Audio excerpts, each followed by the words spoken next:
Topic 1.4, Estimating Quotients. A lot of students don't like to estimate. You need to remember estimating is not for the sake of estimating. It's really just to kind of look and see if you have a reasonable answer. So remember that when we're going through this lesson and you try to estimate in your head later on in future division lessons. I want you to follow me on this easy example here. Let's say you're a stamp collector and you have 134 stamps. Go ahead and write that down. You're going to put this in your album and you have 5 pages dedicated to these 134 stamps. And you want to try to get the same number on each page of the 5 pages. So you're going to take the 134 stamps and we'll divide that by 5, right? Well, already we know that it's not going to go evenly because there's a 4 there. It's not a 0 or 5. Let's just kind of look at this and see if we can find a quick estimate about what might be close to the actual answer. In past lessons, we've kind of looked at this, problems like this, and thought about comparable numbers here. So we've got 134. Let's just look at the 13. So 5 does not really go into 13.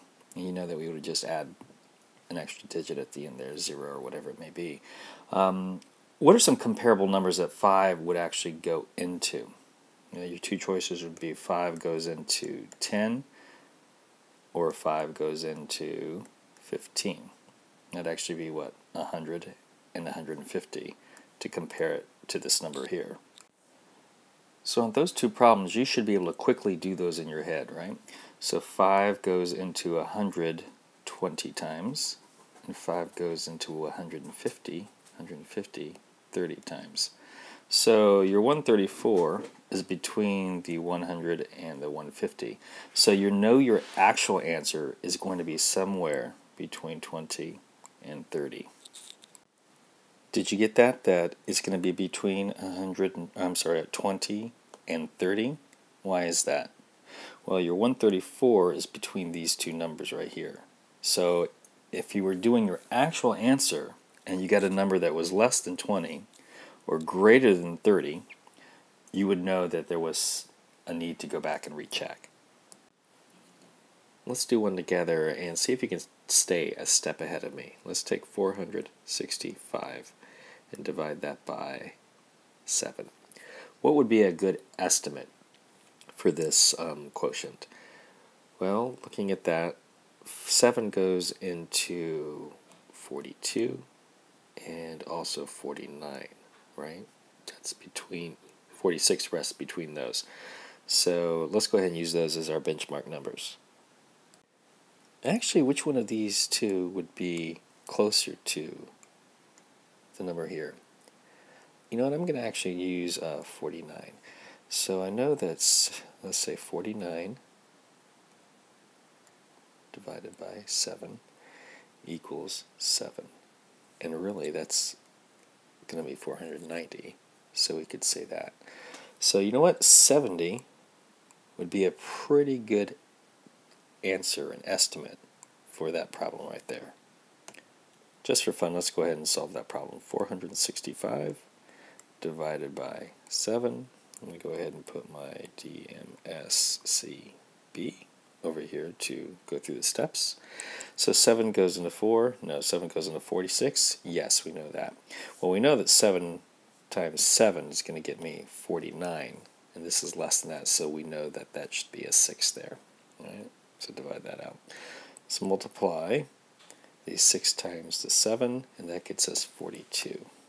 Check that one off. Subtract 46 minus 42, that gets us a 4.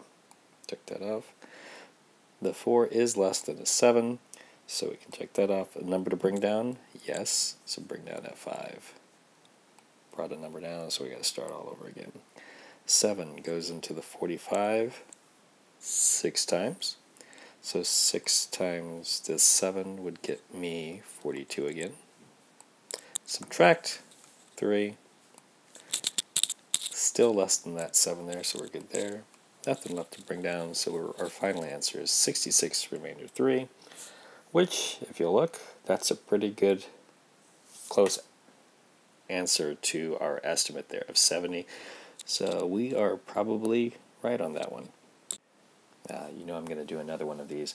Pause the recording, get a sheet of paper and a pencil, and if you want, grab a parent and bring them over and make them sit through one of these. See if you guys can figure out what the comparable numbers are that we're going to use to do our estimation.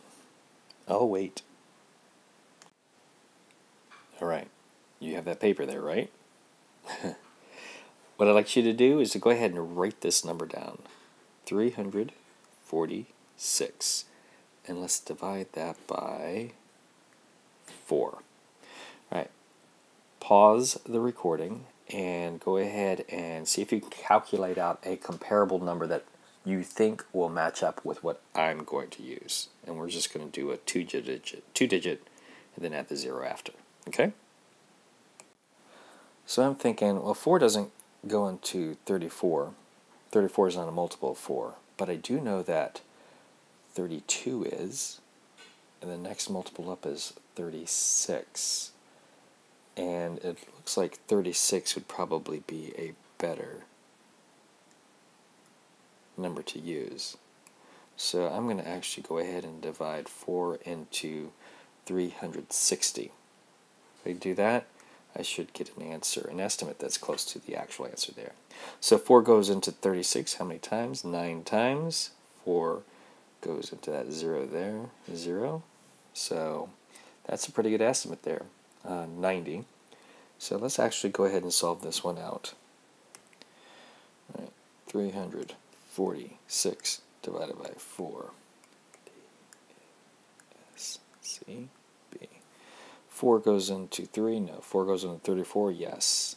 I know, 8 times. Okay, multiply the 8 times the 4, 32. Subtract 34 minus the 32, I get 2. Compare 2 is less than 4. Great. So then I can bring down the 6. Brought the number down, I got to go back up and divide again. 4 goes into 26. 6 times gets me 24. Subtract that, 26 minus the 24, 2. 2 is less than the 4, so we have a remainder of 2, nothing left. 86. That's pretty close to my estimate over here of 90, so we have a good chance of being right. So go ahead and solve your problems over here, and I'll check those off. Don't worry, tomorrow all you have to do is solve the estimating. You will not actually have to do the actual answers. So I will see you tomorrow.